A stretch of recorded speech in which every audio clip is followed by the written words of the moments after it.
Bismillahirrahmanirrahim. Assalamualaikum warahmatullahi ta'ala wabarakatuh. Alhamdulillahi rabbil alamin. Wa sallallahu ala sayyidina Muhammadin wa ala alihi wa sahbihi wasallam. Amma ba'du.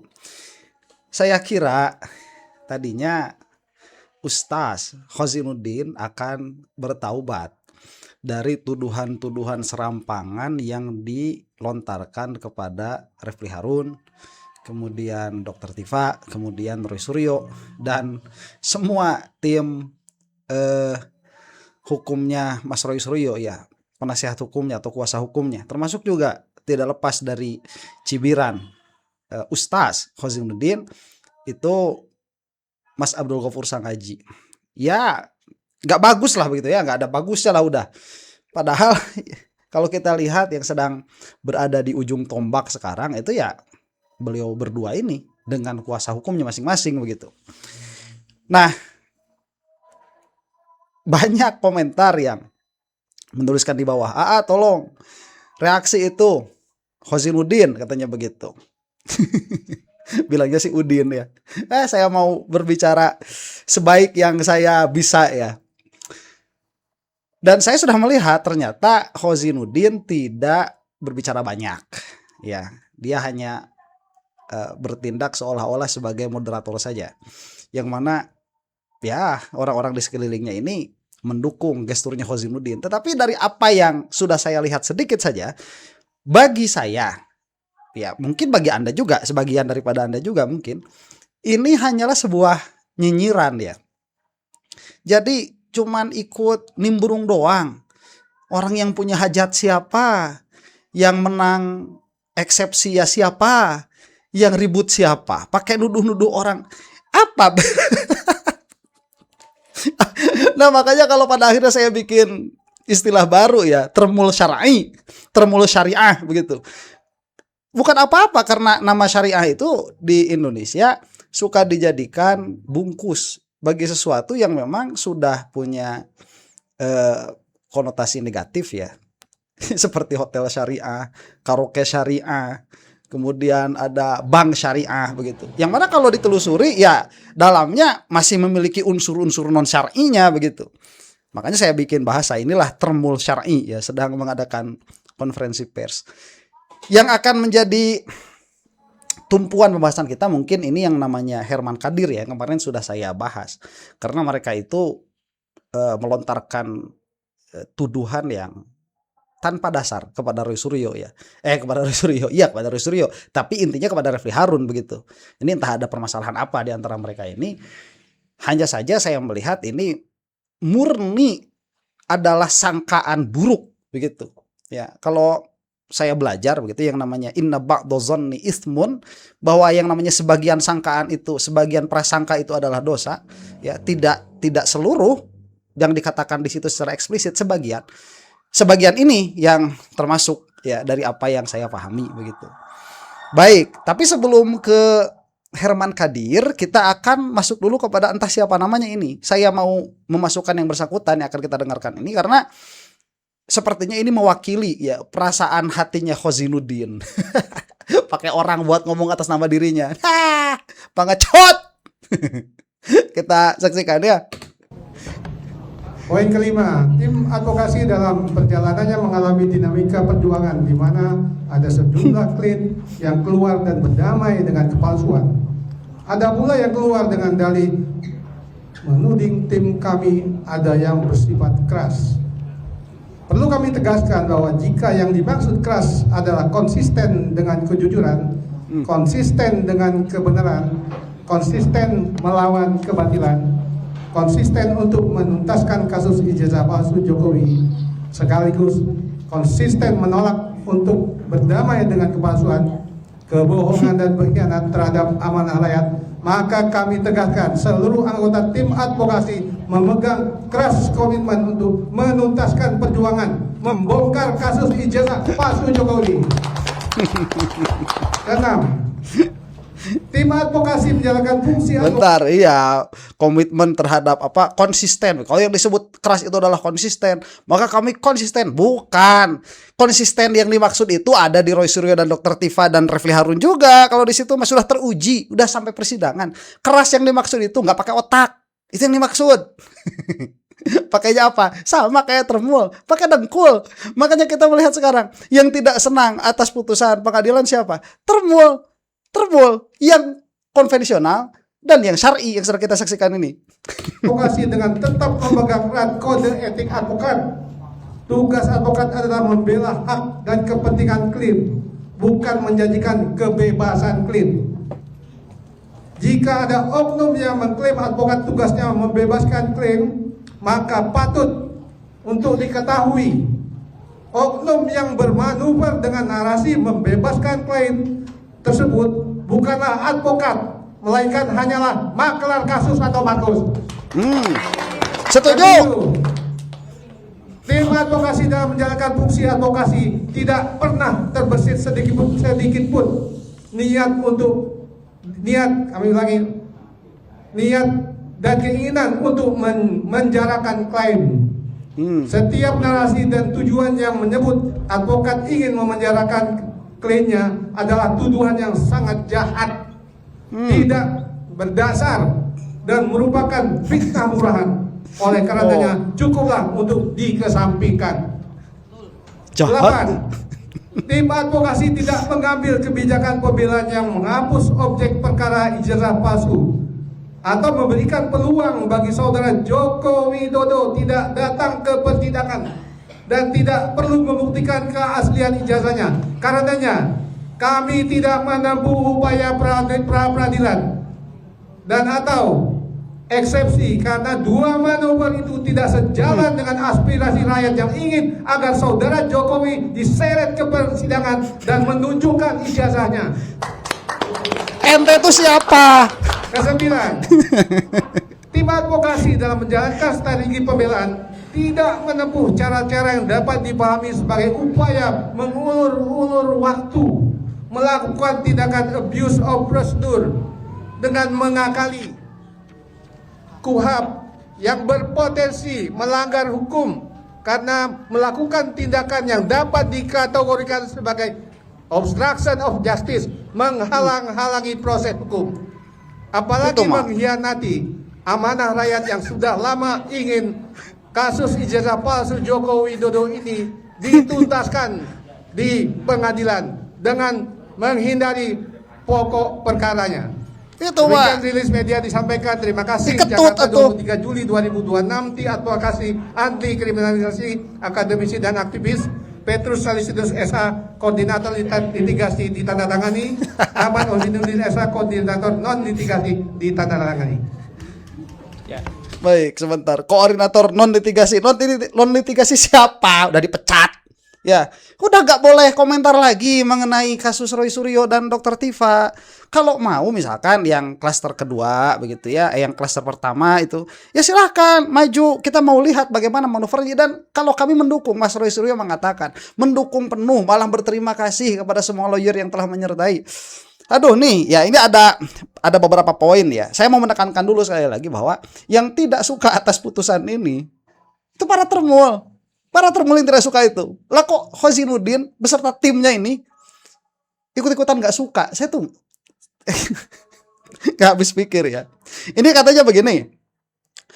Tadi kan yang dikatakan keras sudah lah ya, itu sudah selesai. Poin ke-6 katanya begitu. Tugas advokat. Tugas advokat itu bukan membebaskan klien, bukan menjanjikan kebebasan bagi klien, tetapi membela kepentingan klien. Nah itu yang sedang dilakukan oleh Refli Harun, membela kepentingan klien. Roy Suryo ingin supaya permasalahan ini tegak, adil, melalui KUHP sebagaimana seharusnya. Itu yang diinginkan, bukan berdamai dengan Jokowi, bukan itu yang diinginkan oleh Roy Suryo. Ya, nahnu nahkumu bizawahir, kita itu menghukumi dari zohir, itu nampaknya. Kan kita menghukumi ijazah Jokowi juga dari apa yang nampak kan? Ya, fotonya bukan foto Jokowi, itu dari apa yang nampak, tidak ada lintasan merahnya, dari apa yang nampak kita menghukumi demikian. Makanya kepada Roy Suryo dan Dr. Tifa pun kita menghukumi dari apa yang nampak. Yang nampak Roy Suryo tidak menerima restoratif justice. Yang nampak Dr. Tifa tidak menerima restoratif justice. Ditawari restoratif justice Dr. Tifa di persidangan, ditolak juga. Diintimidasi, ditolak juga. Diintimidasi itu dalam pengertian kuat saja. Ya apa-apa diintimidasi, udah risiko perjuangan begitu. Kemudian sekarang eksepsinya sudah diterima, siapa Dokter Tifa, apakah beliau itu berhenti? Tidak berhenti, malah sudah melayangkan gugatan lagi. Jadi kalau misalkan memang membela kepentingan, dia bela kepentingan klien itu. Ya, siapa juga yang menjanjikan membebaskan? Setahu saya tidak ada perkataan baik dari Mas Abdul Ghafur ataupun dari Refli Harun yang mengatakan kita akan membebaskan dari permasalahan ini. Bukan, ya kita akan tegakkan peraturan begitu, peradilan yang memang adil. Kemudian tidak ada niat memenjarakan klien gitu. Poin ke-7 katanya. Tidak ada niat memenjarakan klien. Barang siapa yang menuduh kami ada niat memenjarakan klien, maka itu adalah tuduhan yang jahat, Rangga. Jahat. Dan itu adalah tuduhan yang murahan. Lah, lebih murahan lagi yang menuding Refli Harun itu termul, Roy Suryo berkhianat, yang di hadapan mata ini sedang menunggu ancaman 8 sampai 12 tahun penjara. Itu yang seperti itu disebut pengkhianat. Ya, kalau kamu memang jahat, betul jahat dan sudah terbukti. Bagaimana Bang Tri? Itu kasihan. Ya, kasihan. Kita melihat jauh sekali upaya hukum yang dilakukan oleh Hozinuddin saat membela Gus Nur dan membela Bambang Tri, dengan Refli Harun saat membela Roy Suryo, ya, dan Mas Abdul Ghafur Sangaji saat membela Roy Suryo, dan tim hukum lainnya Mbak Soraya, saya tidak hafal satu-satu, maaf begitu ya. Itu jauh sekali. Mereka ini, Refli Harun and tim, itu lebih elegan memberikan kepada kita edukasi hukum, apa yang seharusnya, di mana kesalahan jaksa, di mana kesalahan penyidik, apa pokok persidangan yang didakwakan, yang dipermasalahkan. Itu memberikan kepada kita edukasi hukum yang bagus, yang mana itu adalah investasi kita kalau mau belajar hukum. Sebagaimana kita sekarang memperhatikan permasalahan ini, wah itu harus bersemester-semester. Saya punya murid itu, ya, yang mengingat kembali pelajaran-pelajaran kuliah-kuliah hukumnya itu sangat sangat berharga apa yang kita saksikan sekarang ini. Kemudian mengatakan tidak mengambil kebijakan Jokowi, ini poin ke-8 ya, tidak mengambil kebijakan Jokowi, tidak datang ke persidangan. Jadi kalau misalkan ada kebijakan-kebijakan yang sekiranya menjadikan Jokowi tidak datang ke persidangan, kami tidak akan mengambil itu. Oleh karena itu kami tidak mengambil RJ dan kami tidak mengambil pra peradilan. Lah, ente itu siapa? Ente itu, ya, apapun namanya ini, saya sebut termul syar'i saja, ente itu tidak punya wewenang untuk menolak restoratif justice. Nggak punya wewenang. Kenapa? Ya nggak ditawari. Gimana? Orang nggak ditawari RJ kok menolak RJ? Ya gimana ceritanya? Yang ditawari RJ itu Roy Suryo, Dr. Tifa, Rismon, Egy Sujana, Damehari Lubis, itu yang ditawari RJ. Mereka lah yang bisa menolak restoratif justice karena mereka yang ditawari. Lah, Hozinuddin dan tim ini siapa? Ditawari RJ, ya gimana sih? Itu kayak kamu datang ke mall, terus kamu ngelihat ada cewek cantik, terus kamu katakan begini sama cewek cantik itu, kita putus. Kan ceweknya bingung, lah ente itu siapa? Itu kayak saya mengatakan saya sudah cerai dengan siapalah begitu ya. Ayana Mun misalkan begitu. Saya sudah cerai dengan Mbak Mun. Ya gimana sih? Kawin aja gak pernah. Gimana? Aduh, ditawarin RJ kagak loh. Kita menolak. Lah ente siapa? Kemudian kami juga menolak pra peradilan. Ente itu gak punya hak untuk mengajukan pra peradilan. Gimana mau menolak? Punya hak untuk mengajukan saja tidak. Ya, kalau mau kan cuman memberikan saran kepada Mas Roy, kan bagus sebetulnya. Ini kalau Hozinuddin masih ada di Mas Roy itu bagus. Berikan saran saja Mas Roy. Saya kira begini dan begini, begitu. Kan harus ada dua pihak nih. Mas Refli Harun mengatakan begini dan begini. Nah, itu kan Mas Roy yang memutuskan mau kemana larinya begitu. Ini mah Edwin ini mah. Kemudian dia mengatakan kami tidak menempuh mengulur-ulur waktu yang menjadikan obstruction of justice. Lah ini kan logikanya termul. Ini logika hakim pra-peradilan pada sidang kedua. Ini logikanya Rifai yang mengatakan bahwa pra-peradilan itu mengulur-ulur waktu. Nih ya, jangan lihat kasus apapun lah. Jangan lihat Roy Suryo, jangan lihat Dr. Tifa, jangan lihat ini ijazahnya Jokowi. Lihat ini sebagai murni sebuah kasus hukum.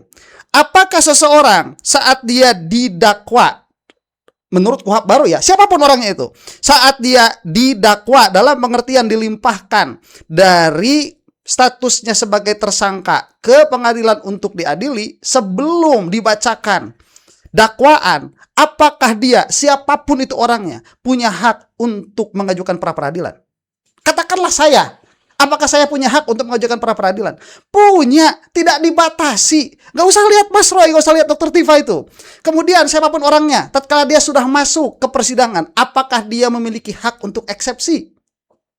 Siapapun orangnya, apapun kasusnya, jelas jawabannya punya. Dan inilah koridor hukum, ya, ganteng. Ustaz, ya, inilah koridor hukum. Gimana ini? Aduh, amit-amit saya mah kalau punya tim kuasa hukum seperti ini, amit-amit ya. Emang mereka juga nggak nawarin sama saya. Dan saya juga emang kalau punya masalah.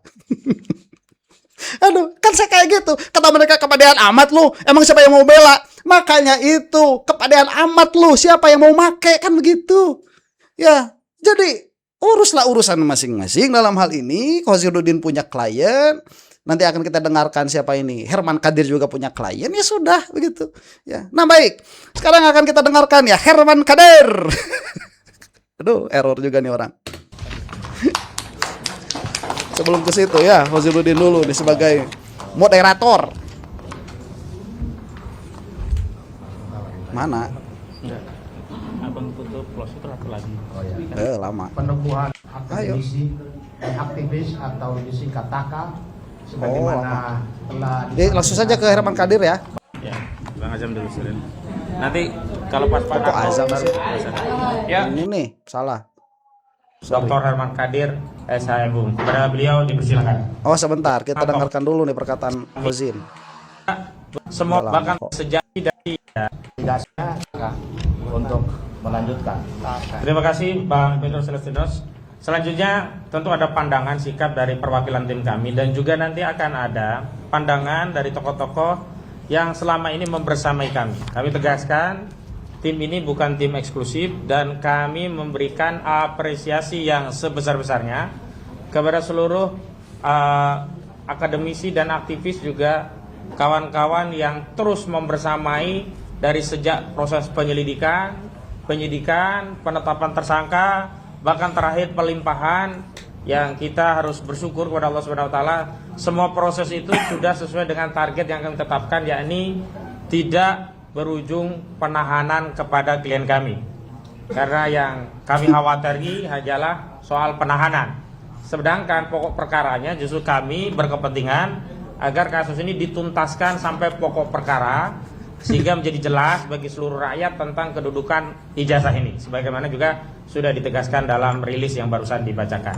Baik, sebelum masuk ke pandangan tokoh, ada perwakilan dari tim kami yang akan menyampaikan pandangan, yakni dari Dr. Herman Kadir, SHM Bung. Kepada beliau dipersilakan. Sebentar, ini kata Khozin ya. Kami sudah sesuai target. Yang penting Roy Suryo, katakan saja namanya ya, Roy Suryo, Dr. Tifa tidak ditahan. Karena itu yang paling penting. Lah pertanyaan saya begini, waktu Roy Suryo dan Dr. Tifa di rumah sakit, saya tidak tahu Khozin ada di mana. Dan tim ini saya tidak tahu ada di mana. Mungkin ada, saya tidak tahu. Makanya saya bilang saya tidak tahu. Saya tidak mengatakan tidak ada begitu ya. Enggak, karena yang marah-marah juga Pak Jenes tuh. Yang marah-marah itu, kemudian yang santer terdengar itu Pak Ugroseno kan di situ. Ya, entah Mas Refli Harun ada mungkin. Yang saya dengar itu Pak Ugroseno, yang marah-marah di situ ada Pak Jenes. Khozin di mana? Saya nggak tahu. Kemudian mengklaim itu sudah sesuai dengan target kita. Ya oke lah, terserah. Tapi kemudian Khozin mengatakan ya kami berkepentingan untuk masuk kepada pokok perkara. Lah ente itu pengacara atau apa? Masa pengacara punya kepentingan? Ya, yang punya kepentingan itu ya yang kliennya itu yang punya kepentingan. Pengacara ini berikan dulu apa namanya itu nasihat hukum. Nah nanti nasihat hukumnya kan akan ditimbang-timbang tuh. Kalau orangnya pinter kan, oh, bentar ini kok timbang-timbang seperti ini, saya cari yang lain begitu. Ya kan wajar. Ya nggak taklid buta kok, apalagi Mas Roy Suryo, cerdas Mas Roy Suryo itu. Jadi bisa memilah-milah. Ini mah kalau pakai hozin, ini saya yang dipakai, bukan saya yang make begitu. Ya, jadi rusak. Aduh. Ayah. Udin. Tobat. Ini kita dengarkan nih. Siapa? Herman Kadir. Silakan Pak. Bismillahirrahmanirrahim. Assalamualaikum warahmatullahi wabarakatuh. Waalaikumsalam warahmatullahi taala wabarakatuh. Salam. Dari pandangan kami ya, tim Taka ini, pertama memang saudara Rosurya itu tanda-tanda untuk dia mau keluar dari kita udah ketahuan, udah kelihatan. Aduh. Ya. Ketika dia mengajukan pra peradilan itu tanpa seizin kita, tanpa sepengetahuan kita dan tidak pernah mengajak kita. Ya.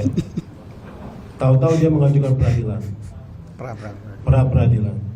Tiba-tiba dia juga mencabut kuasa hukum kita. Gitu. Tiba-tiba dia mencabut. Aneh ini orang, saya bilang. Begitu kita panggil, dia kasih kembali surat kuasa. Membuat kembali surat kuasa. Terus tiba lama kemudian dia cabut lagi. Jadi ini memang tanda-tanda memang Ada apa? sudah tidak sehat. Ada apa gitu. Jadi kita coba kita menganalisa, teman-teman menganalisa lah perkara ini. Gitu. Pertama, pra peradilan pertama itu dikabulkan. Sebentar ya. Ini karena ini sudah saya bahas. Coba lihat bahasanya. Tanda-tanda Roy Suryo mau keluar dari kita. Dari kita. Jadi seolah-olah mereka yang punya hajat di sini. Salah. Kamu itu ya kalau di wedding organizer, kalau di pernikahan, kamu itu WO-nya bukan pengantennya. Dalam hal ini pengantinnya itu Roy Suryo, Dokter Tifa, itu pengantinnya. Kamu WO, wedding organizer. Kalau kamu nggak dipakai, ya kamu introspeksi diri, bukan nyalahin pengantin. Ya, oh ini kok pengantinnya ada apa ya? Kok nggak pakai kita? Loh, kok pengantinnya? Kamunya sebagai WO yang harus introspeksi diri. Kamu kan pengacara, jual jasa. Meskipun pro bono, itu sama saja jual jasa. Jasa hukum. Ya, nggak dibayar sama saja. Kalau kamu nih ya, pro bono tidak mau dibayar, tapi kamu punya kepentingan di situ, itu lebih jahat daripada matokin tarif tuh. Lebih jahat itu. Jadi ini mah sudah merasa mereka yang punya hajat. Saya bilang, kamu kalau mau punya hajat dalam permasalahan dengan Jokowi, datang ke Oslo, sowan sama Jokowi, jitak kepalanya Jokowi. Kita mau tahu kalau jitak kepala Jokowi itu ancamannya berapa tahun? Apa hukuman mati, apa hukuman gantung, atau ekstradisi, atau apa? Ya. Coba kita kan penasaran. Ayo datanglah salah satu dari mereka ke Oslo, datang ke sana, jitak kepalanya. Itu kan nanti delik aduan tuh jadinya, bukan delik murni. Ayo coba lihat berapa tahun itu diancamnya. Kita dorong sampai masuk penjara seumur hidup, kagok koe. Aduh, terus dia bilang aneh nih orang. Yang aneh tuh ente, Kadir. Ya. Wah, nggak sopan sama orang tua. Saya mah lagi berbicara sama pola pikirnya, bukan sama orangnya. Aduh, ini adalah channel yang lebih mengedepankan pola pikir daripada sopan santun. Begitu, dibilang ada begini. Itu kan kurikulumnya iblis katanya. Iblis itu tinggi ilmunya, tapi tidak ada adabnya. Salah. Iblis itu bodoh. Bodohnya luar biasa iblis itu. Itu Imam Sanusi yang bilang nanti di dalam kitab Syarah Aqidah Wusto ya. Akan kita bahas lah nanti itu kapan-kapan. Kita saksikan sebentar lagi nih, Mas Kadir. Ini menimbulkan kecurigaan kita. Dalam sejarah pra peradilan di Indonesia itu baru Budi Gunawan yang bisa dikabulkan untuk pra peradilan ini. Nah itu lagi basi. Artinya Profesor ini ketika mengajukan pra peradilan hebat sekali ketika diterima itu luar biasa. Nah ini menjadi tanda tanya kami gitu.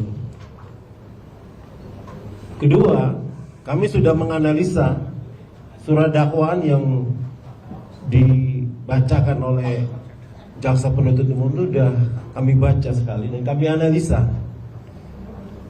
Di situ sangat jelas, ya. Pasal-pasal pertama diadukan adalah delik aduan. Artinya kalau delik aduan itu seharusnya pelapornya itu kan Jokowi hadir, wajib dihadir. Tapi ketika kita baca lagi di dalam itu, pelapornya itu ternyata saudara Kompol Sarif, ajudannya Jokowi. Jelas pelapor. itu. Ini kan kalau dari segi hukum, kalau dari keaduan itu kalau bukan pelapornya nggak bisa. Ini gugur ini hukum, batal ini hukum ini. Itu menandakan bahwa ini sudah sangat dilemahkan dakwaan ini gitu. Ya. Artinya apa? Artinya kita ya sebagai orang hukum ya tim hukum ini membaca lah bahwa ada by design. Kenapa dakwaan itu sangat lemah sekali gitu loh. Nah itu saya bilang ini pasti dari awal-awal saya beberapa podcast wawancara saya bilang ini bakal dikabulkan saya bilang. Karena dari dakwaan itu memang dibikin desain sangat lemah. Itu untuk apa? Saya lihat memang Jokowi tidak menginginkan hadir. Kalau apa? Kenapa? Kalau proses di Polda itu bayangin sudah 1 tahun lebih, ya kan? Tidak akan menyelesaikan persoalan hukum di proses Polda itu. Tidak akan menyelesaikan. Akhirnya dinaikkanlah perkara ini sampai ke pengadilan. Nah, saya bilang tadi bahwa pra peradilan itu kemungkinan besar akan diterima. Ada beberapa podcast saya di beberapa YouTuber yang wawancara, saya bilang itu bakal diterima kok. Kenapa? Karena memang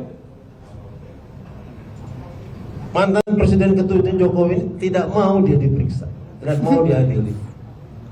Jadi ada analisa saya tempo hari bahwa itu bakal dikabulkan semua pra peradilan itu. Tapi ternyata yang eksepsinya ini diterima gitu. Pra peradilan juga tidak diterima. Yang kedua tidak diterima. Ya meleset. Oke, sebentar. Ini sudah saya pernah saya bahas sih. Jadi dia mengatakan Roy Suryo itu hebat karena menang pra peradilan. Kok bisa begitu? Ya sekarang jangan lihat Roy Suryonya, lihat orang lain. Apabila permasalahannya seperti itu, apakah itu akan proses penangkapan begitu ya? Apakah itu bakal kalah? Enggak lah kalau sudah jelas seperti itu. Apalagi ada video yang diminta oleh hakim agar tidak ditunjukkan. Bukan karena by design. Kita tidak mengatakan di belakangnya tidak ada desain. Ada, cuma yang mendesainnya bukan Roy Suryo. Yang mendesainnya itu Jokowi. Dia mau Roy Suryo itu di penjara 8 sampai 12 tahun penjara, tapi Jokowi nggak mau datang ke persidangan. Lah kok yang disalahinya Roy Suryo? Ini sudah jelas jebakan, tapi kok disuruh masuk? Ini mah error ya. Ini saya mau mengatakan sebentar saja. Di dalam mantik, pola pikir seperti ini adalah pola pikir kias istisnai disebutnya itu. Nah, pola pikir kias istisnai itu, dia harus setiap langkahnya itu, kelazimannya, dia itu harus dipastikan dulu. Nah, apabila dia tidak dipastikan setiap kelazimannya, apalagi berdalil dengan lazimnya, ya dengan tetapnya lazim, itu akan cacat pola berpikirnya. Seperti kamu memiliki kesimpulan bahwa tadi sudah turun hujan karena melihat tanah basah. Tanah basah. Hujan kan tadi, saya bilang hari kemarin. Besok akan hujan. Terus sekarang tanah basah, berarti hujan kan? Lah gimana? Yang nggak bisa berdalil atas turunnya hujan dengan tanah basah. Karena tanah basah itu bukan hanya karena hujan, bisa karena sesuatu yang lain. Kamu itu mengatakan Roy Suryo itu begini dan begitu karena diterima eksepsinya. Padahal diterima eksepsi Dr. Tifa atau pra peradilan Roy Suryo bisa jadi bukan karena desain, bisa jadi karena memang permasalahannya bermasalah.